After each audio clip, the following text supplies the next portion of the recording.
കളിക്കളത്തിലെ പരിക്കുകളെ ഇനി പേടിക്കേണ്ട. എല്ലാവിധ സ്പോർട്സ് ഇഞ്ചുറികൾക്കുമുള്ള സമഗ്ര പരിഹാരം ഇവിടെയുണ്ട്. ABC orthopaedic hospital, near Kairali theatre, Calicut road, Manjeri.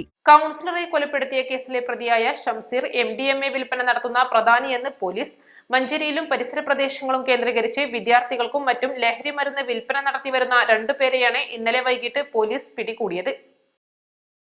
Manjeri Valluvangad സ്വദേശി കറുത്തെടുത്ത് വീട്ടിൽ 34-കാരനായ ഷംസീർ, കോഴിക്കോട് പോക്കുന്ന് സ്വദേശി മീൻപാലോടി നിലമ്പറമ്പ് വീട്ടിൽ 24-കാരനായ ഷംനാഥ് എന്നിവരാണ് പിടിയിലായത്.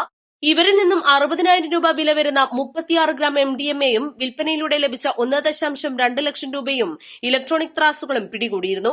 കച്ചേരിപ്പടിയിൽ നിന്നും പോലീസിനെ കണ്ട് രക്ഷപ്പെടാൻ ശ്രമിച്ച ഷംസീറിനെ പോലീസ് ഓടിച്ചിട്ട് പിടികൂടുകയായിരുന്നു. ലഹരിമരുന്ന് കടത്താൻ ഉപയോഗിച്ച കാറും പിടികൂടി. വാഹനത്തിൽ കറങ്ങി നടന്ന് വിൽപ്പന നടത്തുന്നതാണ് ഇവരുടെ രീതി. നഗരസഭാംഗം തലപ്പിൽ ജലീൽ എന്ന കുഞ്ഞാനെ കൊലപ്പെടുത്തിയ കേസിലെ 3ാം പ്രതിയാണ് ഷംസീർ.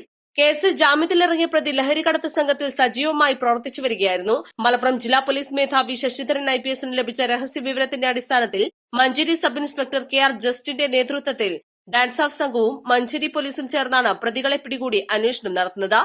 East live, Manjeri.